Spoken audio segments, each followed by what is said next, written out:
Sydney, we were just handed something from Jeff Azapardi. Yes, we were. Wow. Wow. Tim Lywicki has said, and we have audio of it. Now, we had heard yesterday that he was talking to some business students at Ryerson University in Toronto. Yeah. And we were wondering what might come out of that. And there was actually some rumors about what he was going to say or what he was going to say after that never really came to fruition. So people kind of had an eye on it yesterday. Apparently, he said some pretty interesting things, not the least of which some terrible I'll try that again. Some terrible character issues in the Leafs organization. Now, this is right now. This is being thrown out there by NBC's Pro Hockey Talk Twitter account. We have audio, and we have audio of it. I just haven't heard how good the quality is of the audio. Is it good, guys? Okay. Do you just want to run it? I just want to have people listen to it, and it's maybe not as good as it should be. We get a short clip of it. They've heard it. They've heard it. Okay. Trust the guys behind the glass. I trust you, but I just don't trust you to hear it properly. This is the clip of Tim Lywicki just now in front of Ryerson students talking about the Toronto Maple Leafs. There are players we have in our organization today whose numbers are off the chart good and whose character is just terrible. Oh. Okay, well, that's a thing. That's clear audio. Can I hear it again? That's very clear. There are players we have in our organization today whose numbers are off the chart good and whose character is just terrible. Oh. Is there some sort of context to this that we're missing? Because it is a snippet. He was talking for an hour. And we heard 5 seconds. Right. Maybe we'll put this in the back burner and we can vet it later. I mean, maybe we should have vetted it before we got to it. But it does seem like it is going to provide fodder for hockey people for a long time. Can I hear it one more time? There are players we have in our organization today whose numbers are off the chart good and whose character is just terrible. All right, Tim, I'm going to look at the numbers from last year. See who's off the chart good? Let me just go to a website and pull up some off the chart numbers and see maybe where this is going. It's not.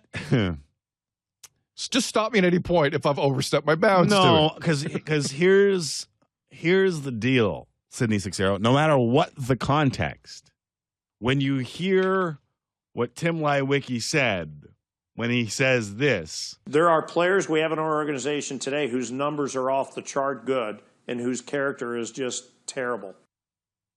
And we'll jump to conclusions no matter what. Go look at whose numbers were off the chart good last year. I was going to do this anyway. Top scorers for the Toronto Maple Leafs last season. I'm going to throw this out there. Phil Kessel with 80 points. Yeah. We knew that. James Van Riemsdyk had a 30-goal season, 61 points. Nazem Kadri, 50 points, third in scoring. Tyler Bozak at 49. Mason Raymond's no longer here. Joffrey Lupul, when he played, had 44 points in 69 games.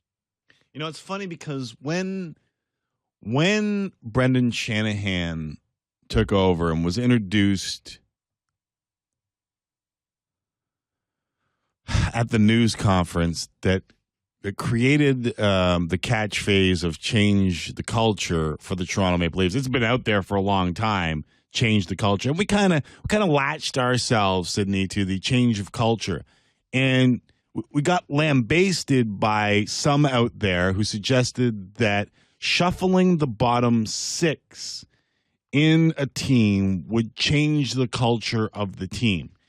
Keeping the same head coach and keeping those guys who had, I don't know, like off the charts good numbers was enough to change the character of the team. Hiring new assistant coaches, hiring new assistant GMs, and shuffling the bottom six would change the character of this team. In fact, talked to Dave Nonis on this show a couple weeks ago and asked him if he was comfortable with, one, the character change on this team, to which he said yes, and two, the characterization of this team as being one that needed character change when that news conference was held, the famous one now with Tim Lywicki and Brendan Shanahan.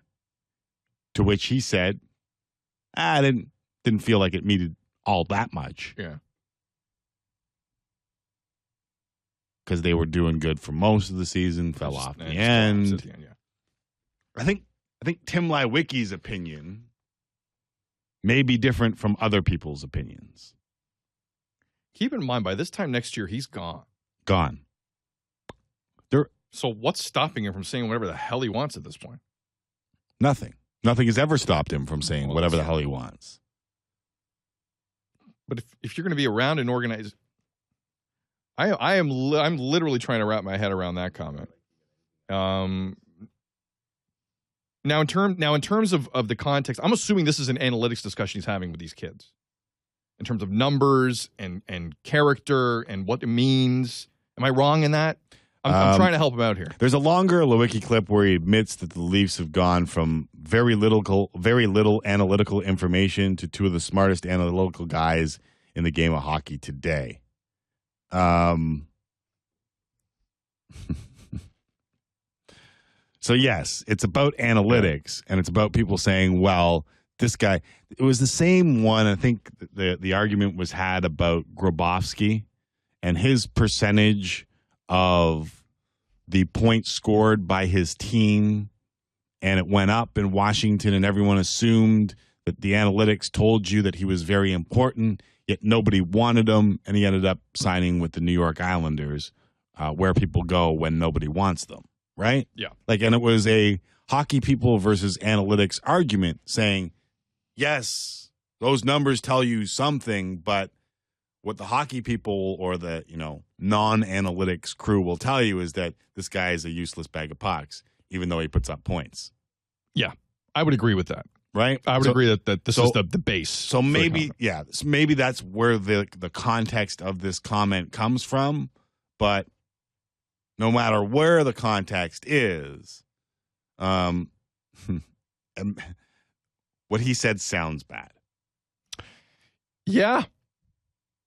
I know what the first question is at Leafs training camp next week. Guys, Coach Carlisle's now available. First question.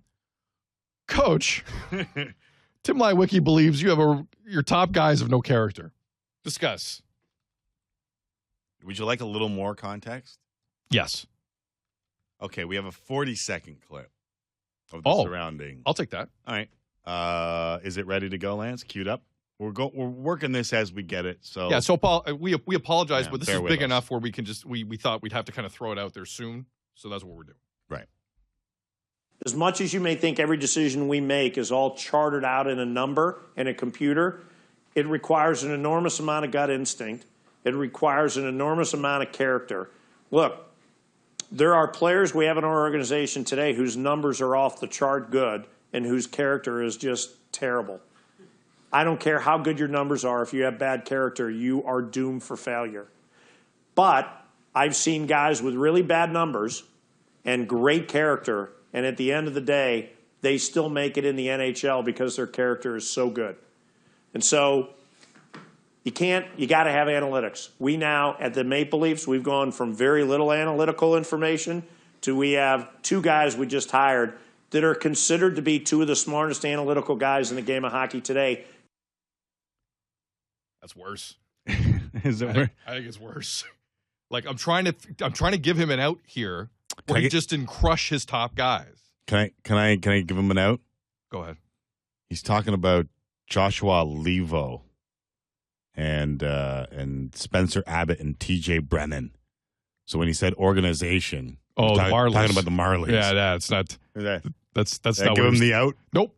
That's not what he was talking about. He wasn't talking about Phil Kessel. That's not what he was talking about. Oh, he's talking about Phil Kessel. Yes.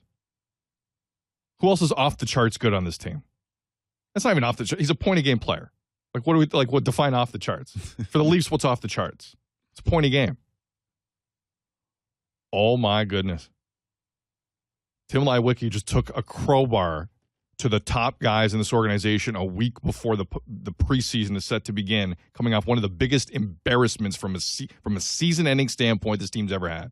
I'm trying to come up with a way, when we break news on this show, and I think people appreciate that they can write in and tell us about something that's going on and get our immediate reactions on something that's going on. That we'll pull the curtain back and try and go through things with people on this show.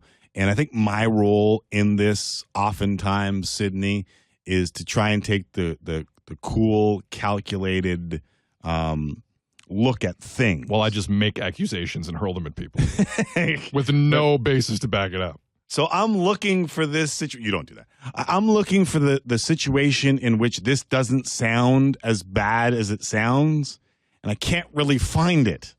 And maybe Tim Leiweke can call in and tell us why or how this doesn't sound as bad as it sounds, but I can't find it right now. From what I'd heard in the longer clip, under no circumstance did he need to destroy guys like that in that statement. There was no need.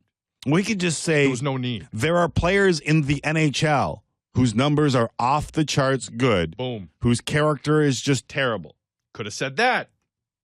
There have been players in our organization whose numbers have been off the charts good Could have said that. and whose character just terrible. There are players in the future who will put up great numbers around this league, but have terrible character. Could have said that. Right.